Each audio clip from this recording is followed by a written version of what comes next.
This is the second batch. This batch is said to have improved the problem of the rocker position being offset, as well as the problem of dispersing noise during heat dissipation. I have been waiting for a long time, and now I finally made up my mind to buy it. One thing to say, from the appearance point of view, there is really no one that can be beaten. Except for it, there is no one that can be beaten. We all have opinions. Each remote control manufacturer can learn some good points. When combined, including the texture of the rubber cover, it is also very good. But it is true that although this remote control is relatively speaking, it is one of the best products compared to other manufacturers. But there are still some areas that can be further improved. As a petting party, it must be very picky. Speaking of this issue of texture, I also touched and played and touched all the time. Touch the top of this remote control. I found this place for antennas. It still has a little burr at the bottom here. It will still cut your hands a little bit. This makes me a little dissatisfied.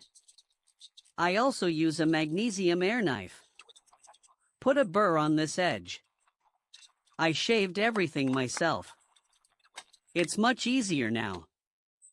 I feel that the texture of some buttons is slightly worse. There is still room for improvement. For buttons on the front, there are also shoulder buttons. The shoulder buttons are the buttons of these 2 3-position switches.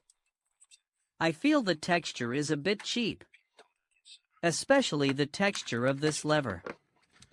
You can learn from the lever on the DJI remote control. Their damping rods are very good. This texture feels a bit cheap, and it's semi-formed.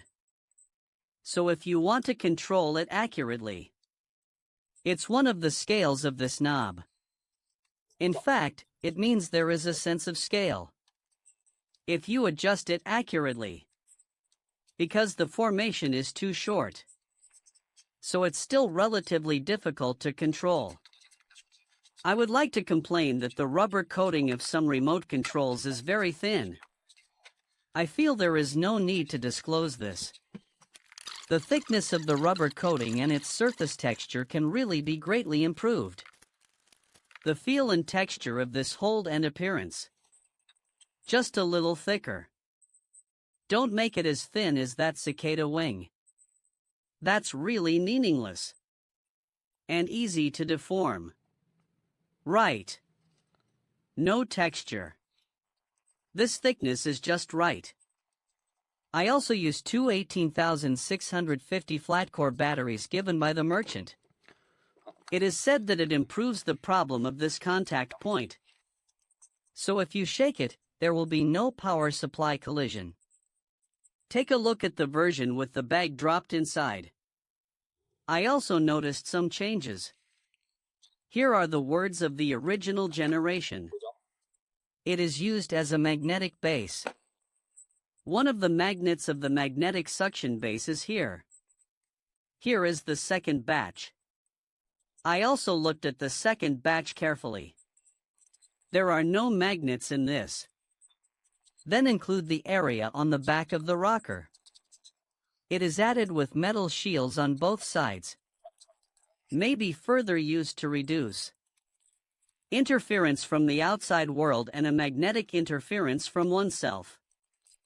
Generally speaking, I have not tested it on the simulator. Still no problem, including going to see my channel monitoring. Values in channel monitoring. Hit it up, down, left and right. It also does not appear to be an offset formation. The situation where the left side is lower than the right side.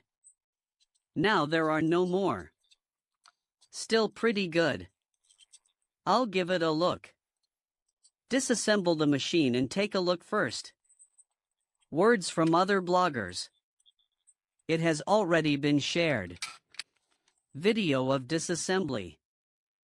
I won't demonstrate it in detail here. More repeated details. I'd better take a closer look. Let's take a look at the workmanship inside. Let's see if there are any changes first. Just talking about the position of the magnet. You see there are no magnets here. Black. If there is a magnet, you can obviously see inside. There are 2 silver magnets inside. This second batch of versions obviously has the magnets removed. Look carefully. Put this shell aside. We see the shielding cover just mentioned